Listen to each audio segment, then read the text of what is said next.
So I've realized that I rotate the same phases at similar points in each calendar year for like the last 5 years.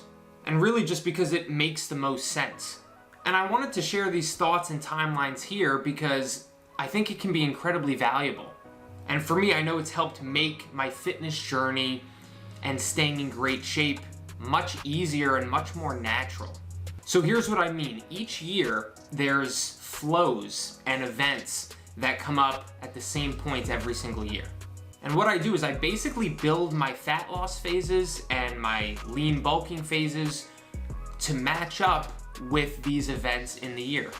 And matching up the events of the year with my goals and making them kind of flow together has really helped make fitness a little bit easier, and it's helped me to avoid getting discouraged in my fitness, and as well, I've avoided making things harder than they need to be. And I'll give you an example. So every year, there's people trying to lose a bunch of weight around the holidays or around summertime. And obviously they're at an extreme disadvantage, right? Because there's holiday parties, there's, Thanksgiving, Christmas, there's more temptations, there's more social gatherings. That's usually the time of year where people are gaining weight, right? Not losing it.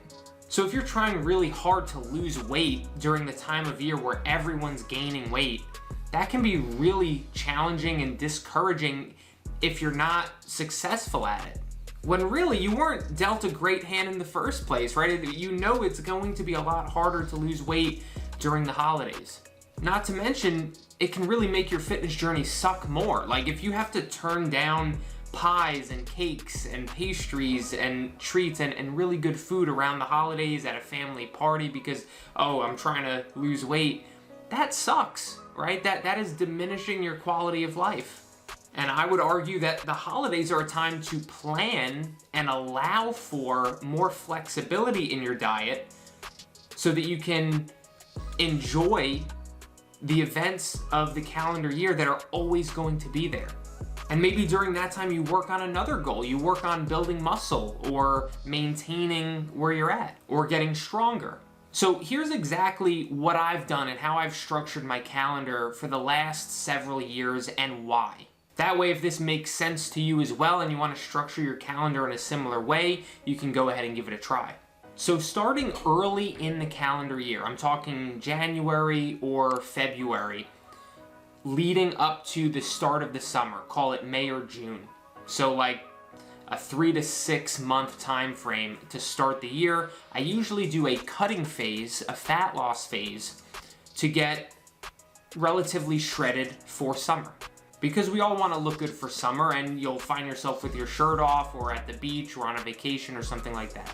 And generally, this is actually the only time period in the whole calendar year where I'm actually going towards losing fat. I'm actually in a fat loss phase. So maybe on the low end, that's 3 or 4 months that I'm spending in this phase, and on the high end, maybe it's around 6 months.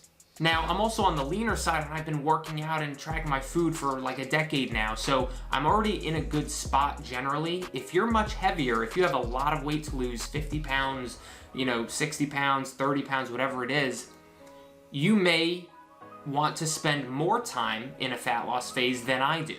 Then once we get to the summer itself, I'm talking either June or July until the end of August, I often do a maintenance type of phase. The reason for that is so that I can maintain the lower body fat percentage and the results that I achieved through the previous fat loss phase and look shredded for summer, while at the same time allowing for a little bit more flexibility in my diet so that I have a little bit of wiggle room to enjoy the summertime as well. Because in a maintenance phase, you're going to be eating a little bit more food than in a fat loss phase where you're in a deficit. And even just eating a few hundred more calories per day, it makes it a lot easier to go out to eat, or makes it a lot easier to eat more flexibly. And I'll give you an example. In a maintenance phase, maybe I'm eating around 27, 28, 2,900 calories and maintaining my fitness level and maintaining my weight. In a fat loss phase, where I'm trying to get as lean as possible, I might be eating 2,200 calories, or 2,100, or 2,000. And you see the difference there. It's a big difference to to be able to go out to eat and enjoy yourself and have flexibility eating 2,800 calories compared to 2,000 or 2,100. So as you can see, this isn't just about fitness and seeing results, but it's about life balance. Yes, being in great shape is a major priority of mine, but enjoying life and being happy goes hand in hand with that. Then generally after summer, maybe towards the end of August or start of September, I transition to a muscle building phase for the rest of the calendar year. This is where I'm eating in a calorie surplus, and my main goals are to build muscle and get stronger. And this also helps me bring up lagging muscle groups or areas that I feel are weaker points for me. But being in this muscle building phase, eating in a surplus, also sets me up to be eating more food during a period of the calendar year around the holidays as we get into October, November, December, where we've got all the major holidays, so that I can use that food and be super flexible with my eating and my diet and enjoy the holidays guilt-free.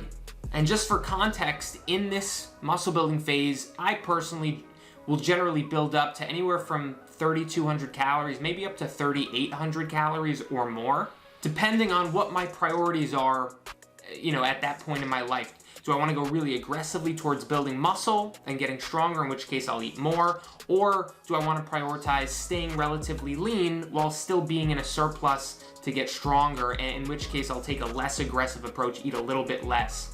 I'll also say that sometimes I even skip the summer maintenance phase altogether, and I transition directly from my fat loss phase leading up to summer, and then when summer hits, I go right into a reverse diet, very slowly and gradually adding in more food, and transition directly into the muscle building phase. Because even if I finish my fat loss phase in May or June, I start my reverse diet at that point, it's gonna take time to build up to higher amounts of food anyway, where I might, gain weight or get a bit bigger and, feel like maybe I'm not as shredded or as low body fat as I want it to be for summer. It's gonna take a few months to build up to that amount of food anyway. So sometimes I will just start that reverse diet in June, and it will sort of take me through the summer, and I'll still be looking the way I wanna look. And also because muscle building phases generally should be much longer than fat loss phases, because it really takes the body longer amounts of time to add muscle mass compared to losing fat. We can lose fat pretty quickly, about 1 or 2 pounds per week, but when I'm in a muscle building phase, I aim to gain only 1 or 2 pounds per month of muscle mass. Because generally, the slower you gain, the more likely you are to actually keep body fat off. If you were to gain 5, 10, 15 pounds in a month or two, that wouldn't all be muscle mass. There is a very high likelihood that you'd be adding body fat along with that, so I aim to gain very, very slowly at 1 to 2 pounds per month. And this is also why I try to spend the majority of my time, the majority of my calendar year in that muscle building phase, so I can give myself more time to make progress on building muscle and getting stronger. And I spend those few months leading up to summertime as my only designated time to lose body fat and put myself in a deficit and make a bit more sacrifices with my food and with my cardio. And I found that this type of setup and schedule fits very naturally into the calendar year and how the events flow. And it really makes it easy for me to plan out my phases throughout the year, my fat loss phase, my muscle building phase, and also enjoy life and have that balance in life and fitness at the same time.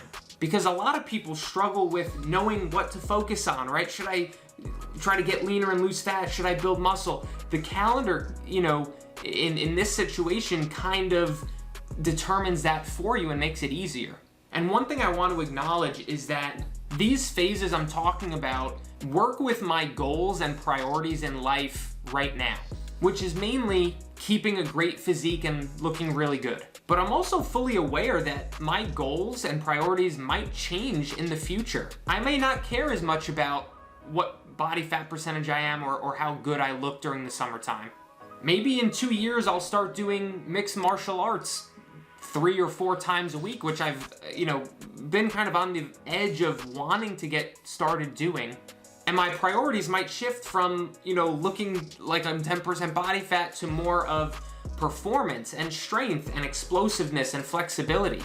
In which case I might need higher amounts of food, throughout the whole calendar year. Instead of doing a fat loss phase, I may have to be eating like I'm in a lean bulk or eating to fuel more activity all year round, because doing MMA, obviously you are really exerting yourself a lot, burning a lot of calories. And if I was to do MMA and be fighting with other people in my lessons, the last thing I would want is to be carb depleted or to be, running on super low calories and be in a massive deficit. But I'm sure you get my point. These phases that I've outlined for you here in this video are not set in stone forever. They're sort of based around what I like right now, what I'm passionate about, which is strength training, building a great physique, and also enjoying life at the same time. So if this was helpful to hear this, I'd love to hear from you. Let me know down in the comments. I was just thinking about this the other day and thought, I'd really like to share this because I think it's very interesting. And if you did enjoy the video, I'd really appreciate if you could give it a thumbs up. And if you want to get notified when I make more videos just like this every single week, feel free to subscribe to my channel so you get notified. I'll leave another video for you right here that might help you on your fitness journey, and I'll see you on the next one.